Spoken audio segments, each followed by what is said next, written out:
Paz do Senhor, a paz do Senhor Jesus, que esteja em cada coração. Tem a palavra de Deus no livro de Romanos, no capítulo 12 e no versículo de número 5, que diz assim a palavra do Senhor. Assim nós, que somos muitos, somos um só corpo em Cristo, mas individualmente somos membros uns dos outros. Então o tema é: somos um só corpo em Cristo. A primeira coisa que tem que estar na nossa mente é essa certeza que nós somos um só corpo em Cristo. Então, como nós somos um só corpo em Cristo,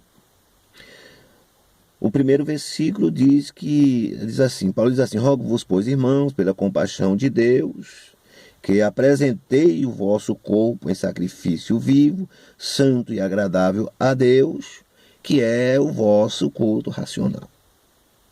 Então, nós que somos um só corpo em Cristo, entendemos aí que temos que apresentar o nosso corpo em sacrifício vivo, santo e agradável a Deus. E como é que eu vou apresentar o meu corpo em sacrifício vivo e agradável a Deus?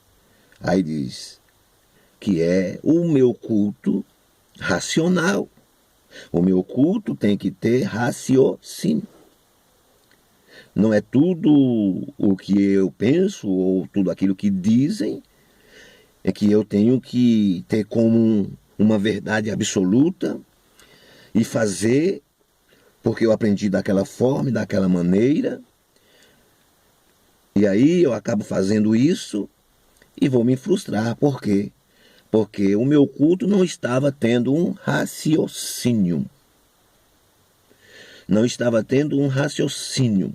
Primeiro lugar, para que nós possamos entender, você vai ler lá na Bíblia falando que Deus endureceu o coração de Faraó.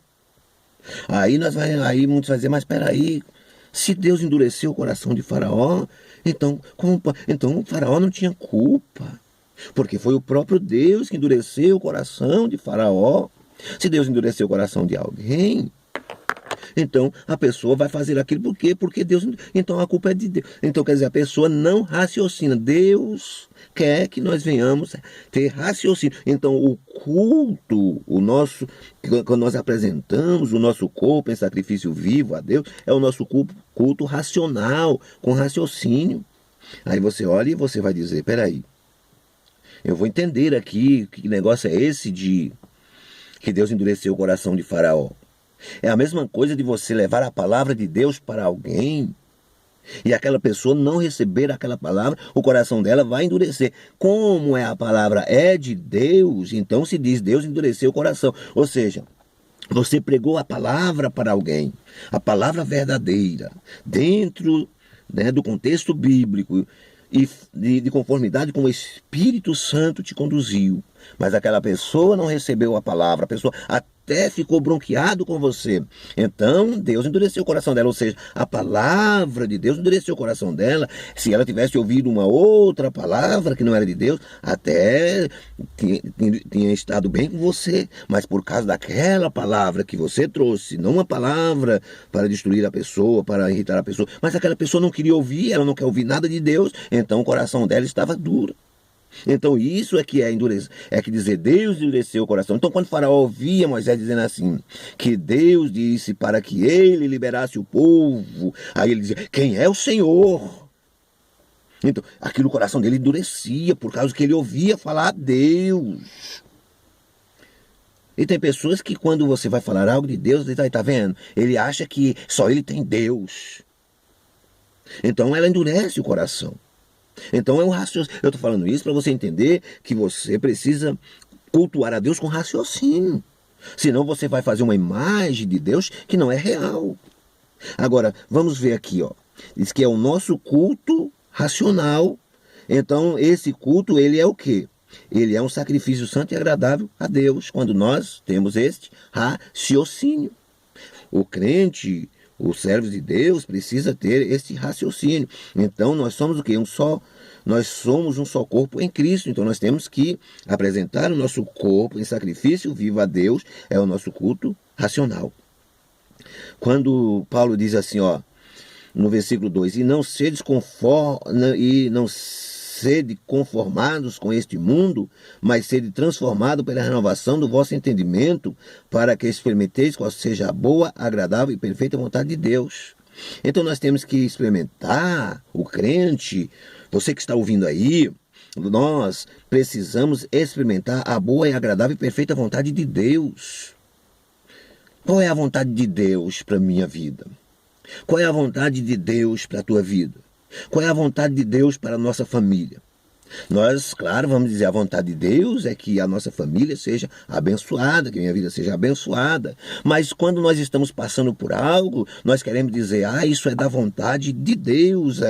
E será que Deus quer que nós passemos por aquilo? Tem tantas coisas que nós passamos e são coisas que a culpa é nossa. Por quê? Porque nós não estamos usando o nosso entendimento.